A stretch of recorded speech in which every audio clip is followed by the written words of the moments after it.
अस्सलाम वालेकुम नाजरीन, इल्म की दुनिया में खुश आमदीद। आज हम बात करेंगे CSS के मुतालिक। इस हवाले से हमारे साथ जो मेहमान शख्सियत मौजूद हैं, मुश्ताक अहमद साहब, जिनका तजर्बा जो है ब्यूरोक्रेसी का काफ़ी सालों का है, चूँकि आप अब 20वीं ग्रेड पर आने के बाद रिटायर हो चुके हैं।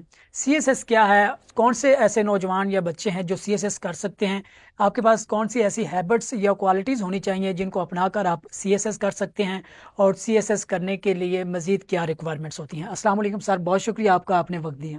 जी थैंक यू। जो ब्यूरोक्रेसी की तरफ आने से पहले एक एग्ज़ाम होता है जिसको CSS कहा जाता है, जो कि एक बहुत मुश्किल एग्ज़ाम होता है और वो लोग ही पास कर पाते हैं जिनके पास अच्छा खासा नॉलेज होता है, विजडम होता है। तो मुझे सबसे पहले ये बताइएगा कि CSS अगर एक आम बच्चे को नहीं पता, जो इंटरमीडिएट या ग्रेजुएशन में है और उसको अंदाज़ा नहीं है कि CSS करने वाले शख्स की क्या पावर होती है, अगर कोई उसमें कामयाब हो जाए उसके बाद वो क्या क्या डिसीजंस ले सकता है, सोसाइटी के लिए वो कितना इंपॉर्टेंट बंदा बन जाता है। तो मुझे इस हवाले से थोड़ा सा गाइड कीजिएगा कि CSS क्या है और CSS करने के बाद आपके पास कितनी पावर होती है। हाँ, तो CSS क्या है, तो एक तो ये है कि देखें बेसिक क्वालिफिकेशन उन्होंने आपको बड़ी मिनिमम रखी हुई है, 2nd क्लास ग्रेजुएट। ठीक है। मतलब ये है कि इसमें ज़्यादा से ज़्यादा चांस रखो लोगों का शामिल होने का। ठीक है। उनमें से उन्होंने बेस्ट उठाना है। ठीक है। इसलिए इसको मुकाबले का इम्तहान कहते हैं। इसमें मुमकिन है कोई MA फेल हो जाए, कोई PhD भी फेल हो सकता है, BA सिंपल BA है वो पास हो जाए। उनका अपना एक सिलेबस है, आपको वो सिलेबस में उन्होंने उसमें टच आपको चेक करना है। ठीक है। तो अगर आप उसमें क्वालिफाई कर जाते हैं, समझें CSS इटसेल्फ एक PhD की लेवल की डिग्री है। ठीक है। उसका फिर तारफ चेंज हो जाता है, वो फिर वो BA 2nd डिवीजन ही रहा, वो CSS क्वालिफाइड हो जाता है, क्योंकि दुनिया का सारा इल्म उससे पूछ लिया जाता है। बहुत मुश्किल एग्ज़ाम जो कि होते हैं। मुश्किल इसलिए है कि कंपटीशन में आप आ गए, यानी अगर आप पास भी हो गए, यानी मुल्क में सीटें 250 हैं, आपका 251 मेरिट आता है, तो आप CSS क्वालिफाइड ही नहीं काउंट होते। ठीक है। यानी उसने तो हुकूमत ने तो 250 ऊपर उठाने हैं। ठीक। अब ये आमतौर पर 20,000 के करीब अप्लाई करते हैं, तो 20,000 में से 250 में आना सारे पाकिस्तान में तो छोटी बात तो नहीं है। तो लिहाजा अब उसमें बुनियादी चीज़ क्या चाहिए, ये देखें इंग्लिश का इसमें बहुत बड़ा रोल है। इंग्लिश कम्युनिकेशन स्किल जो है ना, इसमें आपकी बहुत ज़्यादा ज़रा एफर्ट होनी चाहिए। ठीक है। तो आप किसी भी बैकग्राउंड से हों, लेकिन आप इंग्लिश की तरफ ज़रा टिल्ट करें। ठीक है। एक बात तो इंग्लिश में लिखने की सलाहियत हो। ठीक है। अच्छा, ये आती है प्रैक्टिस से, ठीक है। ओवरनाइट नहीं डेवलप होती। ये जो कहते हैं ना 3 माह मैंने पढ़ा था तो जी CSS कर लिया, वो 3 माह तो आखिरी दिनों में उसने एग्ज़ाम के हवाले से किया, लेकिन उससे पहले जो उसकी 20 साल की तालीम है ना, उसका सारा वो तो अंदर मौजूद होती है ना। बिल्कुल ऐसे। ये नहीं है कि 3 माह से ही बनाया, वो 20 साल 3 माह से बना हुआ है। तो लिहाजा आपका सारा बैकग्राउंड काउंट करता है कि आपने ज़िंदगी गुजारी कैसे, सोचने वाले बंदे हैं, नेशनल इंटरनेशनल इश्यूज़ पर तवज्जो है, एनालिटिकल पावर है। और ये जो बीटन ट्रैक पहला स्टाइल होता है ना कॉलेज का, स्कूल का, कि जी एक लिखा हुआ है, याद कर लिया, रट लिया, तो फिर दुआ करते रहे अल्लाह मियाँ यही आ जाए तो ठीक है।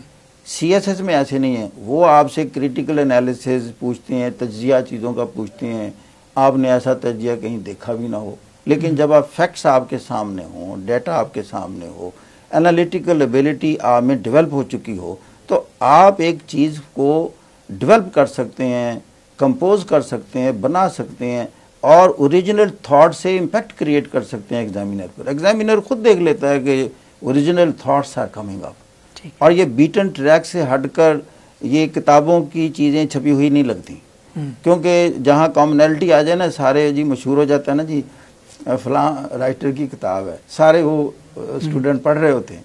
अच्छा, अब एग्जामिनर को भी पता चल जाता है ये सारे ना वही लिख रहे हैं, क्योंकि वो पेपर जो देख रहा है।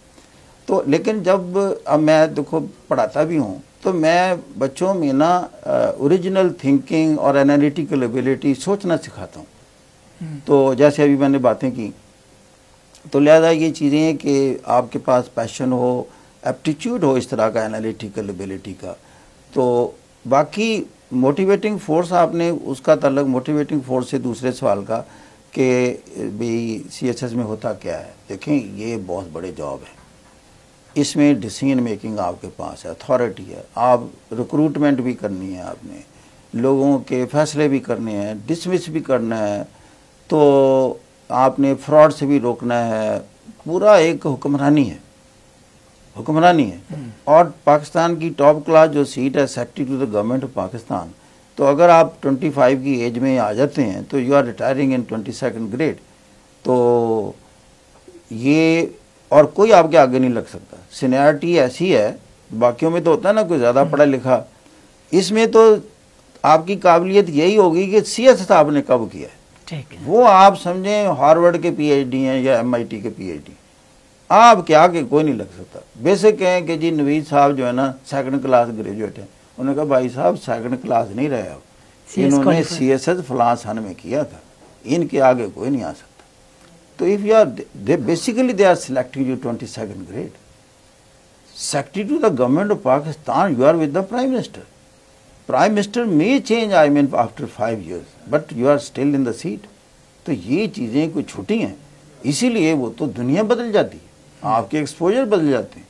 मैं छोटे से जॉब किए हैं तो आई विजिटेड 7-8 कंट्रीज ऑफिशियली, जिसने इस एक्सपोजर ने मेरी आंखें खोली, दुनिया दिखाया, तो credit goes to the CSS।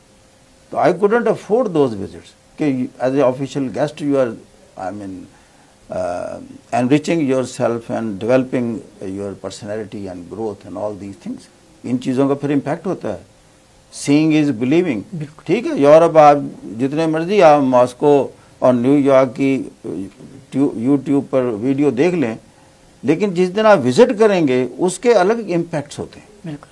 तो लिहाजा ये चीज़ें हैं, इसमें ये मैं मोटिवेशनल साइड इसकी बता रहा हूँ। तो बाकी गवर्नमेंट आपका ख्याल रखती है, आपको खाने पीने के लिए इतनी सैलरी देती है, आपको बाकी पर्क्स मिलते हैं, आपको रेजिडेंस मिलती है, आपकी हेल्थ वाइज हेल्थ केयर आपके पास है।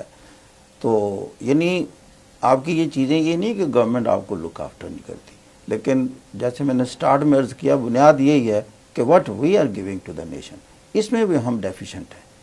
फिलहाल हमें दें इजाज़त, अल्लाह हाफिज़।